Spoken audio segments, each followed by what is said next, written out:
Hi everybody, welcome to the Connection Hub, and if you're returning, welcome back. This week I'm going to get a little bit more vulnerable than usual. I lost both of my parents to physical death. Both were ill for a number of months and then subsequently passed away. My mother's birthday is coming up this week, and I'm feeling quite emotional at this point in time. So what I decided to do this week is to write a piece, and then I will be reading it to you. And if you do find yourself in a position like this, I hope that this will bring you some comfort and healing, knowing that someone else has walked this path, and where people may not understand what you're going through, hopefully this brings you a sense that someone else does understand this. So the piece that I wrote centers around time, the importance of time, and how it can be an illusion sometimes. On the one hand, it is so definitive, the ticking of the clock, moment by moment, it is important. And on the other hand, we live beyond the ticking of the clock. And so let me read to you what I've written, and hopefully we get through this together. The illusion of time. I used to think time was the most honest thing we had. A date, a clock, a calendar square with a number in it. Then I watched two people I thought were unshakable shrink down into something that the wind could carry. For months I sat with the decline, not the death, the decline, the part nobody warns you about, the highs that felt like borrowed time, and the lows that felt like punishment. I watched resilience and pain share the same face, sometimes in the same hour. Once my father was the ground I stood on. Once my mother was a worthy opponent to the intensity in me.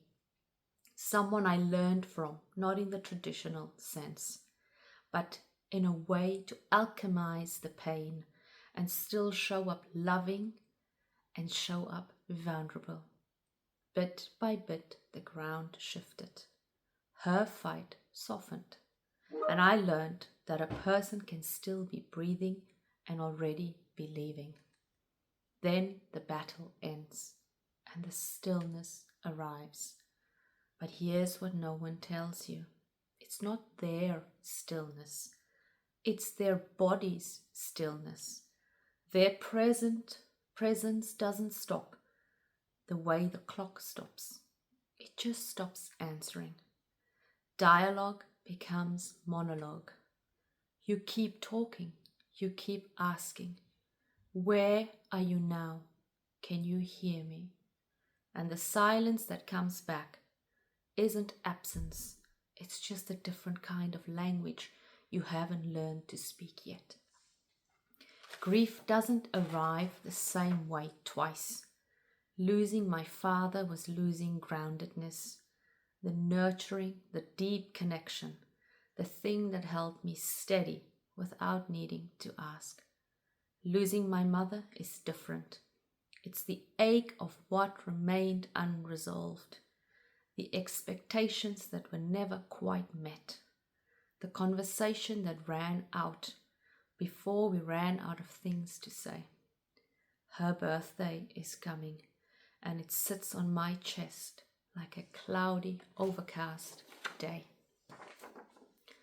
In one breath, time is everything, the most precious currency we spend, minute by minute, and every day matters enough to bring you to your knees. In the next breath, time is nothing, because the people I've lost still move through me in ways no calendar can measure. A phrase, a gesture I didn't know I inherited, a silence that sounds like them. Death ends the body. It doesn't end the exchange.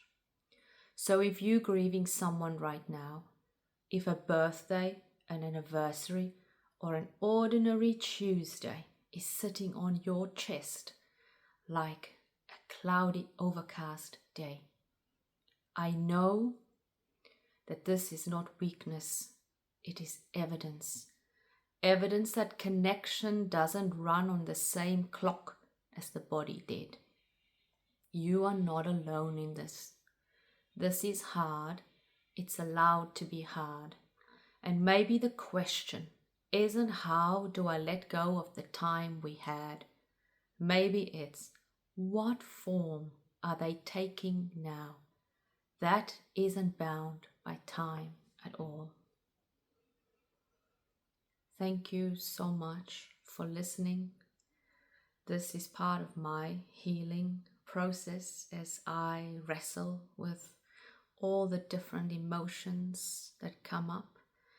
And as we know, grief is not a linear process. Different aspects will come to us at different times with a different intensity. But what is important is that when they do arrive, that we meet them where they are at. Hoping this will bring comfort to you if this message was meant for you. And I send this to you with much love.